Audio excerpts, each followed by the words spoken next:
Welcome students for Standard 6 Science Digital class. Observe the picture. In which sphere of the earth do living thing exist? Yes, living thing exists on biosphere. Biosphere consists of atmosphere, hydrosphere and lithosphere that we have studied in detail in previous class. We know that living things take birth, live and die only on biosphere. So student, observe this picture. It is given in your textbook on page number 18. Observe the picture and tell me, are the plants and animals that you have seen all alike? No. All plants and animals are different, which we have seen in our surrounding. In these pictures, if you have observed, some plants are tall, whereas some plants are short. Some plants grow on water, some plants grow on land. There is a variety of plants in our surrounding. Various types of living things have survived because of their ability to adjust themselves to the condition in their surrounding. We find that some plants grow in desert. Moreover, we find there is a lot of variety in same type of plant. For example, there are different varieties of rice or wheat, different types of roses and mangoes of different flavors. Students, do you know which are the varieties of rice? Yes, varieties of rice are Indrayani, Kolam and Basmati that you have heard from your mother. Let us find out the answers in detail. So student, today we are going to learn lesson number 3, diversity in living things and their classification. So what is mean by diversity in living things? It means there is a variety of living things in our surrounding. Let us learn how can we classify them. First we will learn about diversity in plant. What do you observe in the picture? In this picture you have observed that there are some tall plants, some plants are short, whereas some plants grow in desert. This is mango plant. Like neem tree, banyan tree are also tall plants. And this is cactus plant which we get in desert. Why cactus plant can survive in desert? Because cactus plant requires less amount of water and we know that in desert there is a less amount of water. So only cactus plant can survive in the desert. These mango plant, banyan tree, it cannot survive in the desert because it requires more water. Observe this picture. These plants grow under water and some plants float on the water. So have you seen some plants are floating on the water in our Indrayani river? Yes. Likewise, this plant also float on the water. There is a different criteria to classify the plants. First criteria is based on mode of nutrition. There are three types: autotrophic plants, heterotrophic plants and insectivorous plants. First we will learn about autotrophic plants.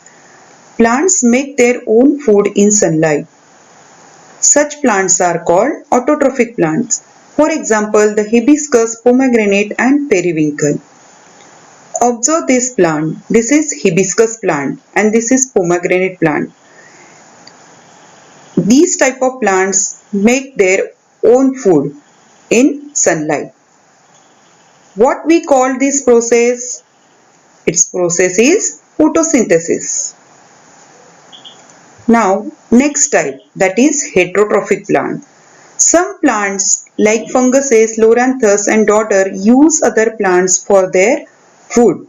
So these type of plants are called heterotrophic plant. This is loranthus plant and this is dodder plant. These plants are not preparing their own food.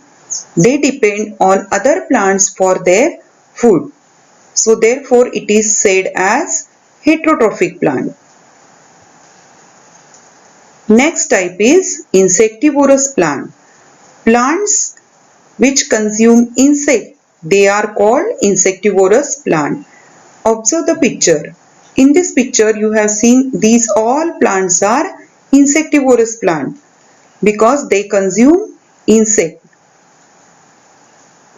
For example, peacher plant, it is also insectivorous plant which we get in deep forest in Meghalaya and Assam.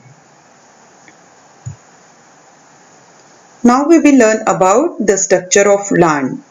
Observe this plant. This structure of plant is mainly divided into two parts.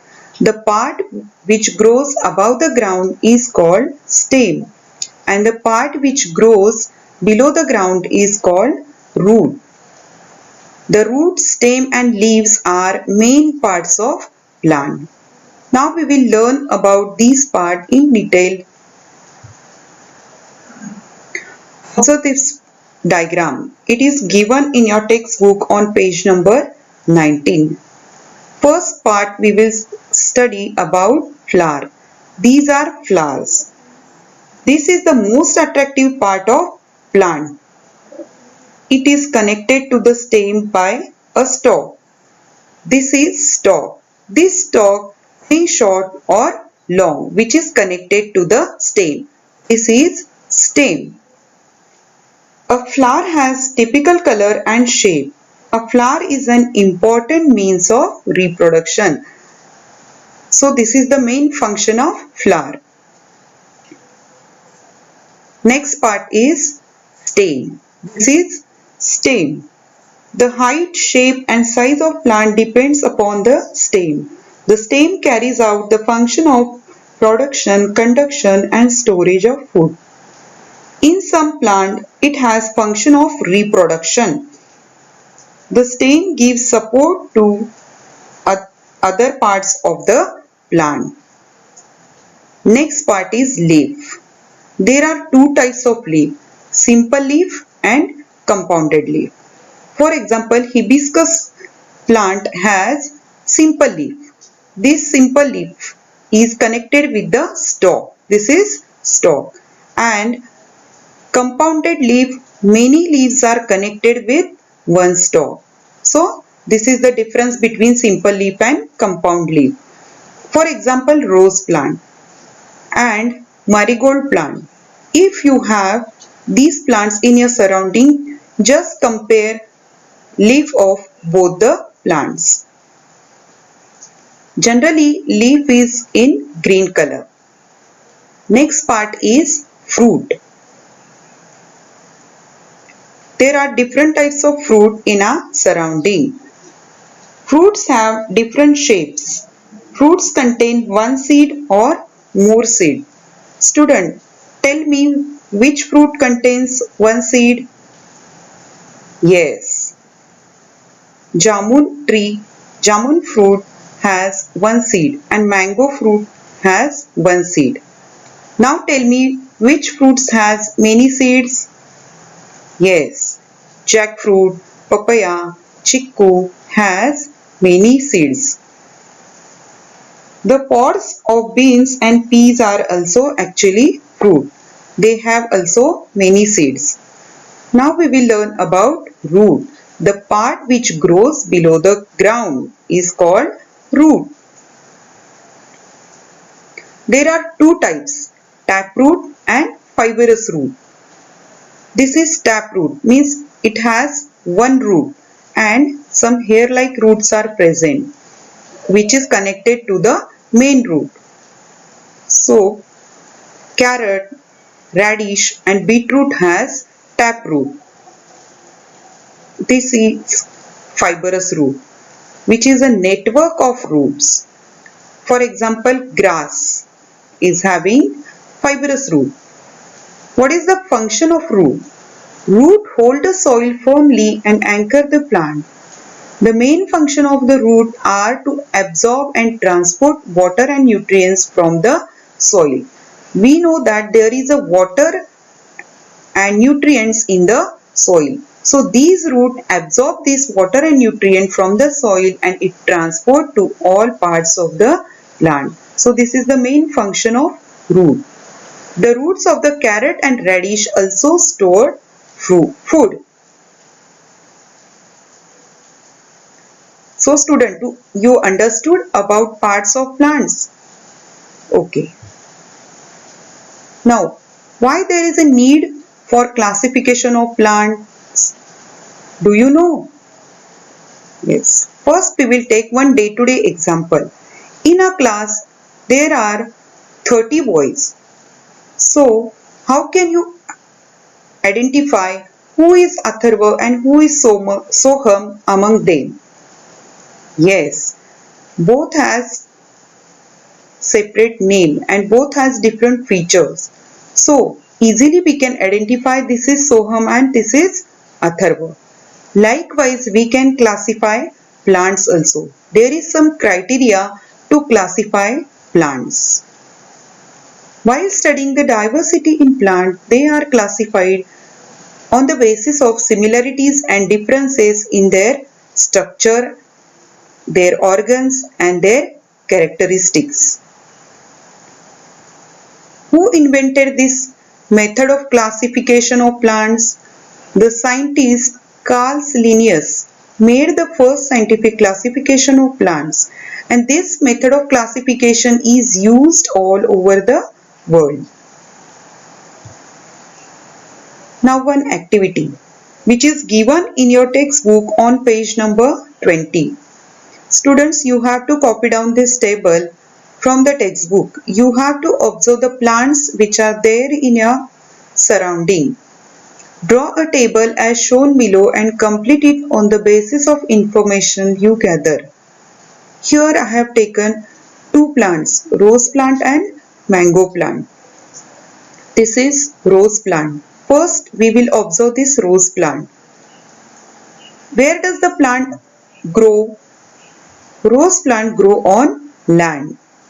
What is the nature of stem? Its stem is thick, hard and its color is green. Just observe the rose plant if you have at your home. Now about height. Height of the rose plant is short. Now about the branches. Branches of rose plant are closer to ground. Give me one more example.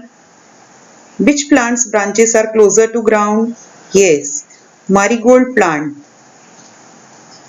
Next, leaves of this plant is in green color and it is flat shape.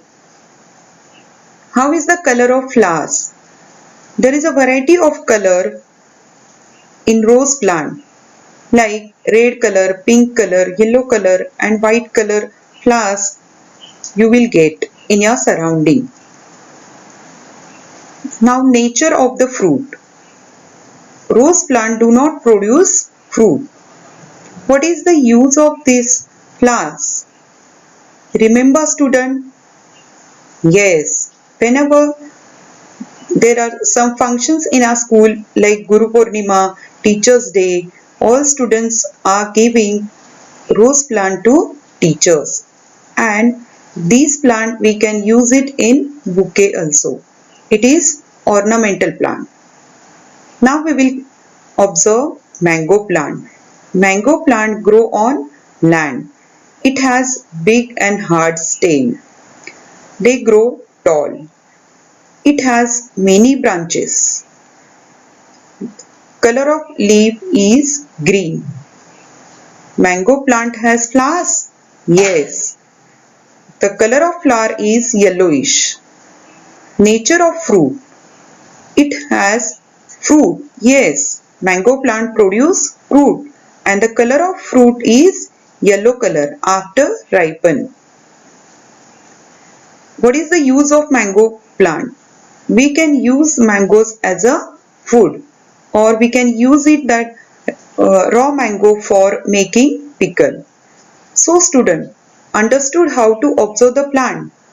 Now you have to observe another plants in your surrounding and make your observation and complete the chart in your notebook. So student, what we have learned today?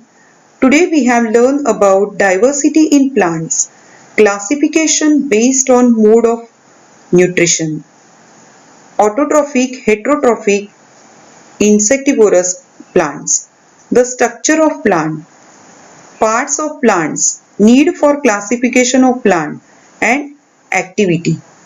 Tomorrow we will learn classification of plant based on different criteria.